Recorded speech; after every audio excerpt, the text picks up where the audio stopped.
Com toda certeza vai ser um estudo edificante.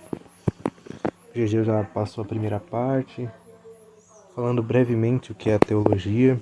Tenho certeza, como eu acompanhei, que foi edificante para todos.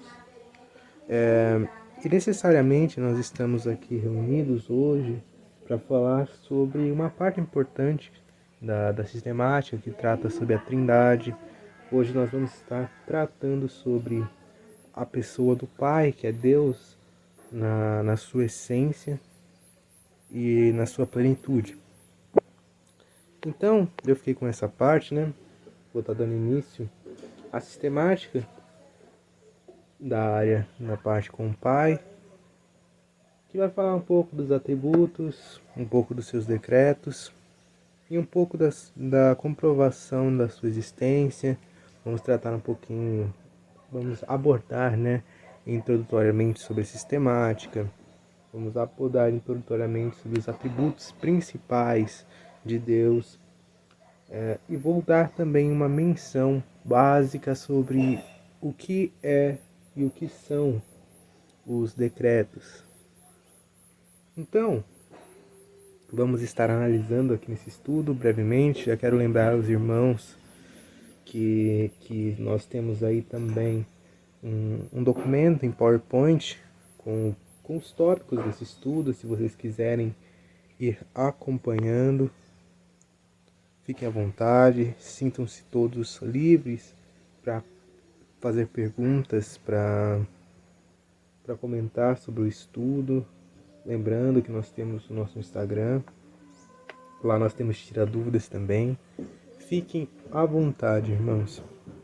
Bom, vamos então estar dando início. Vamos começar então com os principais atributos e a definição do que seria Deus, principalmente o Deus cristão, né? Deus existem várias versões, mas nós sabemos que a única e a verdadeiramente comprovada com fatos, com pontas que não deixam ser soltas, vamos dizer assim, de fato é o Deus cristão, por diversos fatores que eu vou comentar na comprovação. Mas ele tem uma das características principais que nós conhecemos dos deuses monoteístas, que chamam que é um único Deus, é um só, sem essa variação de uma entidade para cada coisa. Na verdade, Deus ele é uno, ele é algo que nós não conseguimos compreender de fato, porque os atributos e as características dele são literalmente incompreensíveis para nós em plenitude. Vamos analisar então agora as definições desse Deus. Eu defini em 4 principais, que são as que melhor definem as características desse Deus, desse Criador, porque elas são as básicas que lançam os pilares, mas ao mesmo tempo elas são as que melhor definem ele. Todos conhecem esses nomes, mas dificilmente, né, eles compreendem a real essência do que significam esses nomes, do que significam essas definições. Vamos falar então das 4 principais definições do Deus triuno que a gente fala, né? Porque já vou dando aqui também uma introdução rápida, que muitos falam, Jesus, Espírito Santo e Deus como se fossem 3 deuses diferentes, mas na verdade não. O que a gente chama de trindade, que nós vamos estar dando início em um estudo separado, ou uma definição separada, é que na verdade Deus, ele é um só. A essência é um. Ele é triuno. O Pai é o Filho é o Pai, o Espírito é o Filho, o Espírito é o Pai, mas em características mais voltadas para a personalidade, o Pai não é o Filho e o Filho não é o Espírito. Essa é a definição que a gente chama de trindade. É um conceito complexo, mas eu gosto de exemplificar de maneira simples e para que vocês consigam entender. O Deus é um em essência, mas as personalidades são diferentes.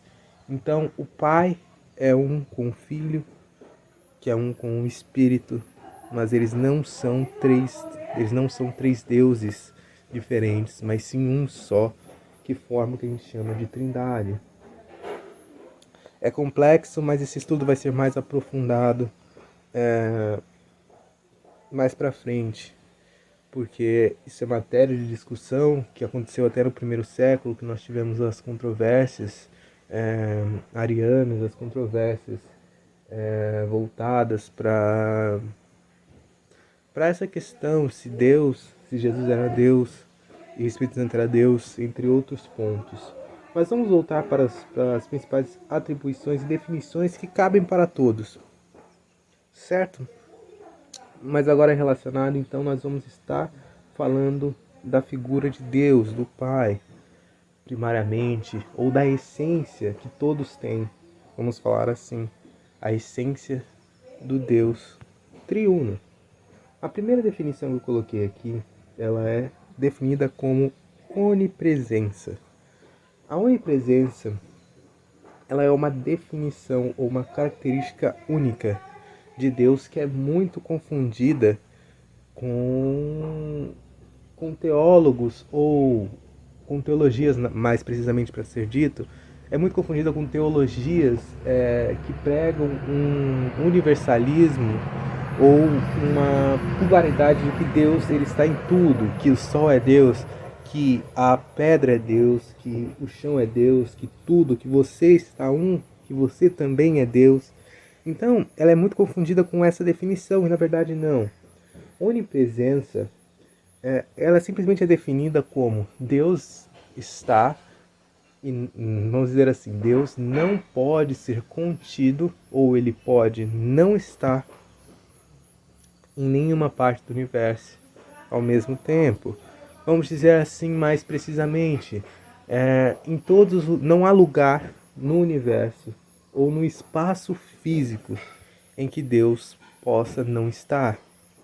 Vamos definir assim, é melhor. Então imagine que em todos os lugares Deus ele pode te ver, em todos os lugares do universo Deus ele pode estar em qualquer ponto em que haja a criação dele, ele está localizado lá. Mas ele não pode, ou digamos assim, ele não está em tudo o que existe.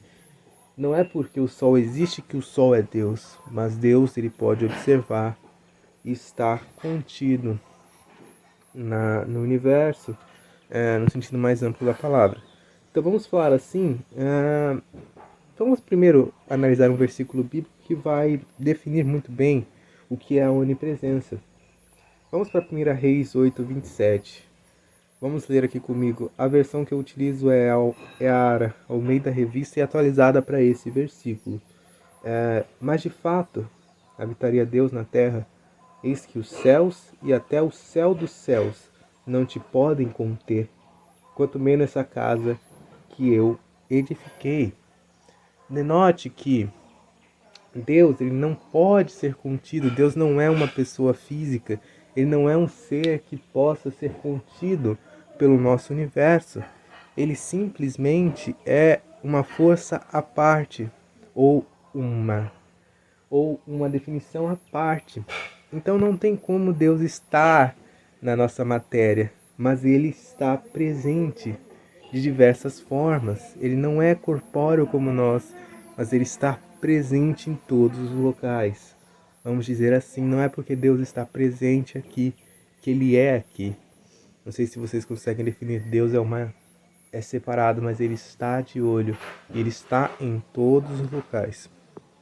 Definição de onipresença é basicamente Deus está em todo lugar, a todo tempo, no sentido de não há local no espaço em que Deus não tem acesso metafísico. Não há local no espaço ou no tempo que Deus não tenha acesso, que Deus não esteja presente. ou que algo possa impedir que Deus esteja lá. Deus, ele é onipresente, ele sempre está onde nós podemos enxergá-lo. No sentido mais subjetivo da palavra, nós não podemos ver a Deus, mas nós podemos saber que ele está atuando. Vamos falar agora do segundo atributo principal, a onipresença, ou melhor, a onipotência. Perdão, irmãos. A onipotência é um atributo também muito debatido entre diversos pontos sobre a característica principal de Deus. Muitos utilizam essa argumentação de uma maneira errônea, falando que Deus não é onipotente, que Deus não pode fazer tudo, que Deus é limitado por algum ponto, e na verdade não. A definição mais prática desse ponto, ela está nitidamente interligada ou nitidamente exposta no próprio livro de Apocalipse. Vamos ler Apocalipse 1:8, que eu deixei aqui, já pronto, nessa versão ACF, Almeida Corrigida e Fiel, que eu utilizo.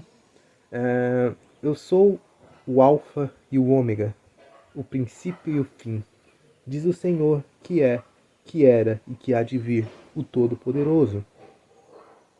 A definição de onipotência significa o quê? Que nada que nós conhecemos, nada que o universo possa produzir ou nada que o universo venha a ter pode se igualar ao poder soberano de Deus. Não há nada que possa ir contra a criação de Deus, não há nada que possa ir contra o poder de Deus no nosso universo, que é o que nós temos conhecimento. Nem o poder máximo de uma explosão de uma estrela, nem o poder máximo de uma criação de um buraco negro, vamos falar assim, nem a energia liberada ali pode se igualar ao que Deus é. Porque Deus, ele deu o princípio, Deus criou tudo e Deus pode fazer tudo. Literalmente tudo. O poder de Deus, ele é inigualável. Ele é o alfa e o ômega, o princípio e o fim. Ele está além do tempo. Ele está além da nossa compreensão e ele está além da energia contida aqui nesse universo. Ele diz que ele era o que era e o que há de vir. Não tem limitações para Deus, o nosso universo. Ele é o Todo-Poderoso. Ele é, na sua definição, simplesmente onipotente. Tudo pode, tudo ele faz, e não há nada que se iguale a ele em toda a criação. Essa é a definição ou a essência de Deus. Tanto é que não há um só ser, até mesmo fora da nossa realidade, que não tema a Deus. Vamos pegar o exemplo, então, mais prático, para vocês entenderem muito bem, que é o quê? Vamos pegar o exemplo dos demônios quando viram Jesus. O que eles falavam?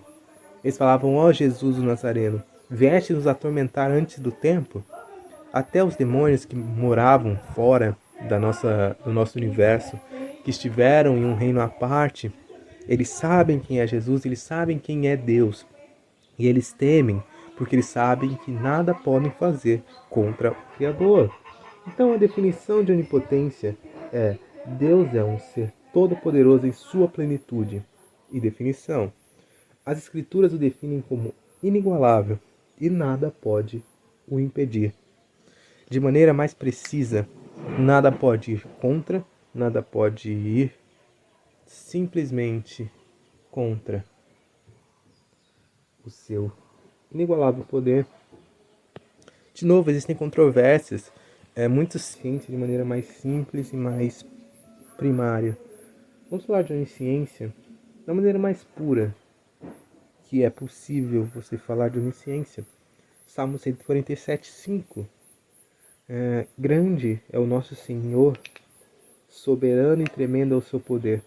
É impossível medir o seu entendimento, na versão NVI, nova versão internacional da tradução. Grande é o nosso Senhor, tremendo o seu poder. É impossível medir o seu entendimento. Ora, nós analisamos aqui que é impossível medir o seu entendimento. E é exatamente essa uma das principais definições de Deus. Que é simplesmente não há nada que ele não saiba, não há nada que ele não pense ter feito, e não há nada que ele não possa fazer, porque ele sabe de tudo, ele prevê tudo, ele tem o mais completo e absoluto controle do tempo. Ele consegue prever o que você vai fazer, o que você fez e o que você fará. Ele consegue prever com toda certeza o fim dos tempos, ele consegue prever como a história vai se cumprir e ele consegue prever o próximo passo que cada um de nós dará. E ele assim o fez, vendo quem são os eleitos, vendo quem são os que ele chamou para os seus planos, vendo o que o ser humano vai fazer com a sua criação, vendo os anjos, vendo tudo o que for possível. Então, a definição de onisciência, mais puramente falando, é que Deus sabe de tudo, com absoluto controle de tempo, não há nada que ele não tenha previsto, decretado, ou que possa ir contra.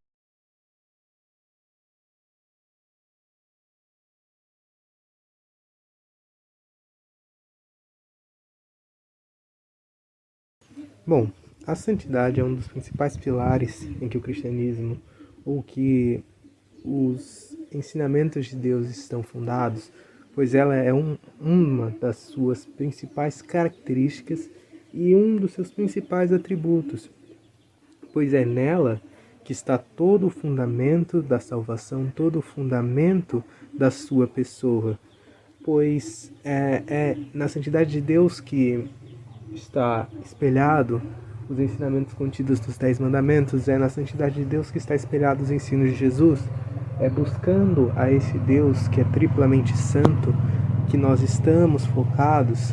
Então, a santidade de Deus é um dos principais atributos voltados para o seu próprio ensino, para o seu próprio poder, para a sua própria glória, pois a santidade de Deus é o que torna ele tão especial, tão superior, porque é na sua santidade que ele demonstra o seu amor, é na sua santidade que ele demonstra os seus planos, e é na sua santidade que ele demonstra o quão grande ele é e o quão nós temos que estar perto dele para que nós possamos estar junto a ele. Então é nessa santidade que nós temos um dos principais ensinamentos do cristianismo, que é a cruz de Cristo.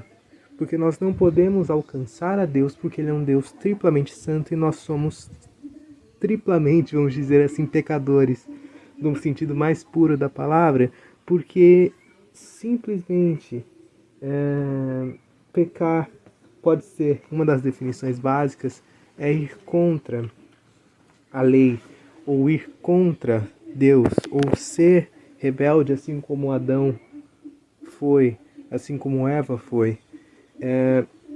E quebrar a lei, no sentido mais puro da palavra, significa ir contra os estatutos ou os ensinamentos que Deus nos deu. Então eu coloquei a definição que a santidade é extremamente importante, pois nela Deus lança os estatutos, as bases e os parâmetros para que os seus filhos possam alcançá-los. É nessa santidade que é nessa santidade que estão entrelaçados os ensinamentos de Cristo. Nessa santidade está entrelaçado o porquê Cristo veio morrer, porque é necessário que os estatutos sejam cumpridos, é necessário que os 10 mandamentos estejam em ordem, pois eles representam exatamente o que Deus quer e a sua essência primária. Vamos analisar então os 10 mandamentos e vamos ensinar uns aos outros o que eles significam realmente. O primeiro mandamento, não terá outros deuses além de mim, mostra a natureza primária desse Deus, a natureza única que ele tem. Ele fala: eu sou o único, eu criei o céu e a terra, e vocês não irão atrás de outros, pois outros são inexistentes, eles não têm poder para a salvação, Eles não têm poder para redimir e também não têm poder para fazer absolutamente mais nada. Então eu sou o Deus preciso, eu sou o Deus onipresente, onipotente, onisciente, e eu sou o Deus que é triplamente santo. Então eu lanço os estatutos, eu sou o Deus em que você vai olhar. Segundo, você não fará nenhuma imagem, ou nenhum estatuto, ou nenhum ídolo, pois eu sou o Deus que merece adoração.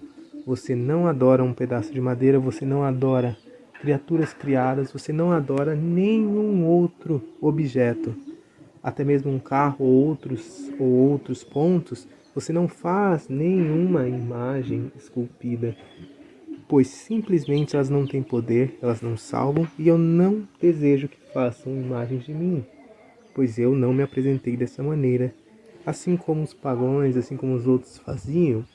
Então ele mostra no primeiro mandamento e no segundo, simplesmente ele é o Deus único, que a natureza dele é ser triplamente santo, que ele é o Deus, ele se apresenta como o grande eu sou para Moisés, e ele mostra que ele não quer que façam representações físicas dele, para que não venham a ser adorados como se fosse a ele. Depois ele mostra um dos principais caráteres, um dos principais pontos, na verdade, em que ele se mostra nitidamente especial, porque ele é um Deus extremamente santo, ele é um Deus que ele fala, não tenham outros deuses diante de mim, não façam ídolos, mas ao mesmo tempo que ele fala, ele se apresenta para as pessoas, ele coloca estatutos que mostram quem ele é, que mostram como ele é onipotente, onipresente e onisciente, que mostram como ele é triplamente santo e como nós temos que nos portar diante dele. Ele coloca que não tomarás em vão o nome do Senhor teu Deus e lembra do dia de sábado para santificá-lo.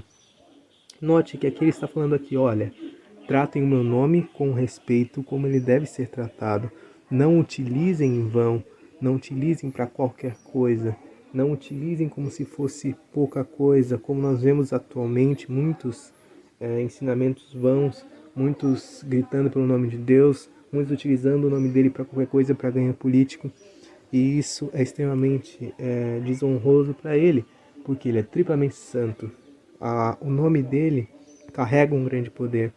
Então, falar o nome dele para qualquer coisa é um desrespeito a ele, e ele já estabelece, eu sou o Senhor seu Deus. Os 4 primeiros mandamentos são voltados extremamente para ele. Que ele fala, lembra-te do dia de sábado também, como eu li agora, para santificá-lo. No dia de sábado era para descansar e para simplesmente tratá-lo de maneira digna e de maneira honrada. E simplesmente nós também temos esquecido desse ponto, que é separar um dia do nosso tempo para ir adorar o Senhor, para ir conversar com Ele, para descansar um pouco. Ele lembra que o último dia da semana é para o descanso. O 5º mandamento, um dos principais pontos em que ele coloca, honra teu pai e tua mãe. Lembra daqueles que te ensinaram, pois eu sou o pai dos pais. Eu ensino. Então, a santidade de Deus no 5º mandamento, ela é estritamente restrita ao pai e à mãe, no sentido mais puro, que ele vai dizer aqui, olha, honra o teu pai e tua mãe, honra aqueles que deram educação para você, honra aqueles que lhe ensinaram, que lhes deram um conhecimento, pois eu sou o pai dos pais, eu criei vocês, eu os ensinei. Então deem o devido respeito àqueles que também lhe ensinam. Então Deus, ele mostra o caráter de cuidador, de pai dele. Ele mostra esse caráter mostrando ao filho como tratar o pai, como tratar a mãe, porque eles são dignos de respeito, pois eles os ensinaram, pois eles lhe deram o carinho necessário. E assim Deus também mostra a sua santidade através desse mandamento. Então, o próximo, não matarás, já é nítido, não tirarás a vida de ninguém. Seja justo, não mate, não faça nada que atente a vida do outro sem um motivo. Honra a vida do próximo, pois você não tem o direito de escolher quem vive e quem morre. Somente eu posso fazer isso, diz Deus. Somente eu tenho esse controle, pois eu sou quem deu a vida, eu sou quem simplesmente tratou de criar tudo, e eu sou aquele que julga sem critérios de egoísmo, sem critérios a mais. Então eu posso fazer o que eu quiser, porque eu julgo aqueles a quem eu julgo com base na minha sabedoria. Você não tem sabedoria, você não pode fazer o que você quiser, você está debaixo da minha lei. Então, não matarás também mostra o grande aprazo de Deus para com suas criaturas, falando: olha, tenham ordem e decência. Não adulterarás, já é claro também. Deus escreveu esses estatutos, falou: olha, eu criei você homem e mulher, e simplesmente eu tenho essas ordenanças para vocês.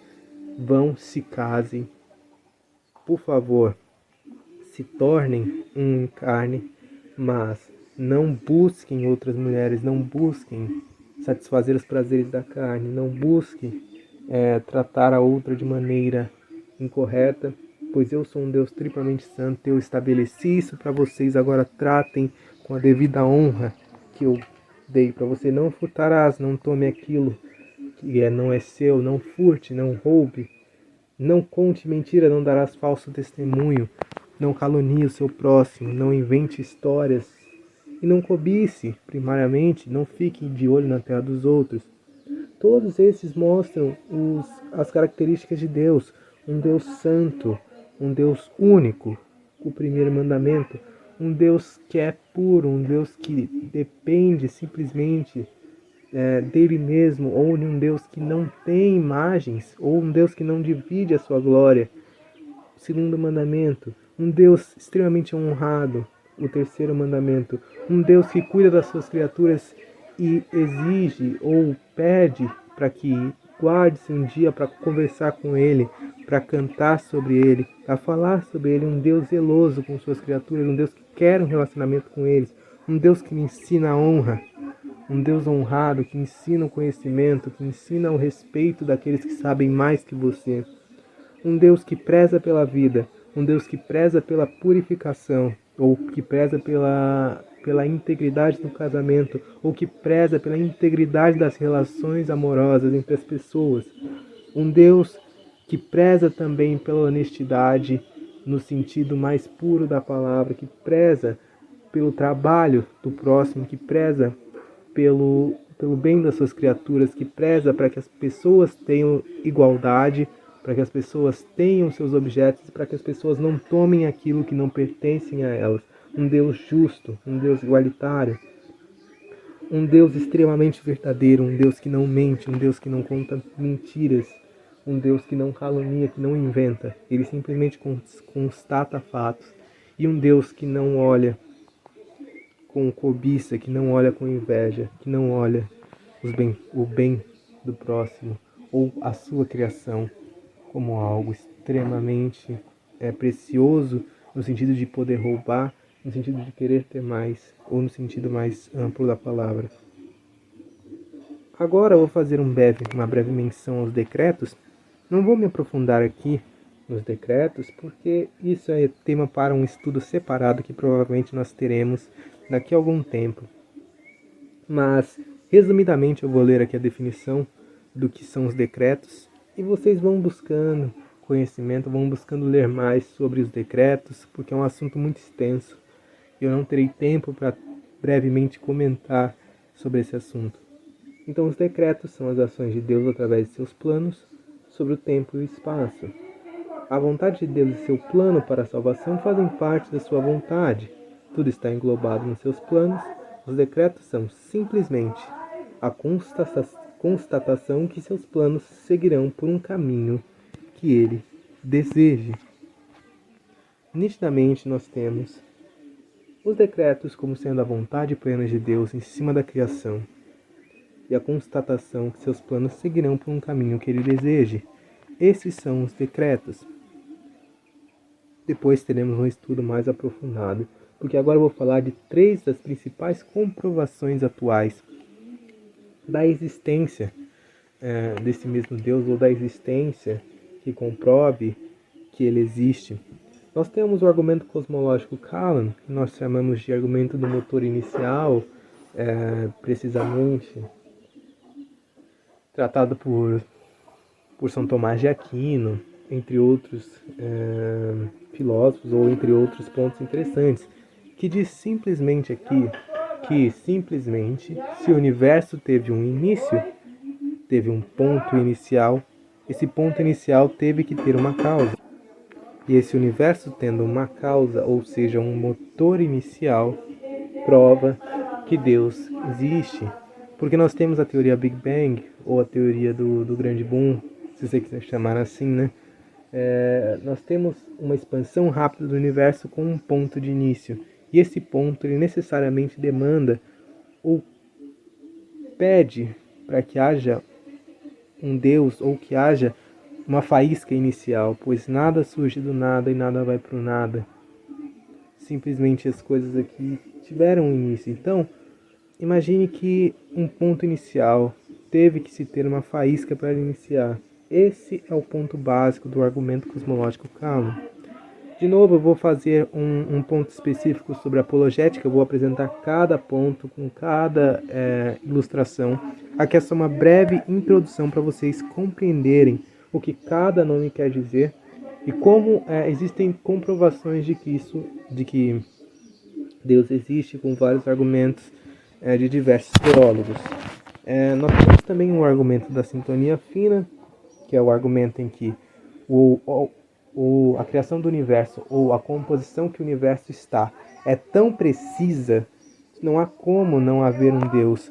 Nós temos uma simples comprovação vendo a força nuclear forte, a força nuclear fraca, a gravidade funcionando, vamos dizer assim, a gravidade funcionando, os planetas alinhados, as forças que interagem entre partículas, eletromagnetismo, os princípios iniciais, tudo muito bem ajustado para que tudo funcione de maneira precisa. Nós temos agora também um argumento moral, que diz que a moral ela não é objetiva se Deus não existe. A moral ela não é objetiva se Deus não existe. Se a moral for objetiva, logo Deus existe. Esse é um argumento complexo também, mas esses são os três principais pontos ou argumentos que estão rolando agora. Então, a gente vê um ponto muito importante a ser analisado, que são os três principais comprovações, entre outros pontos. Esse foi um estudo introdutório desse ponto, muito específico.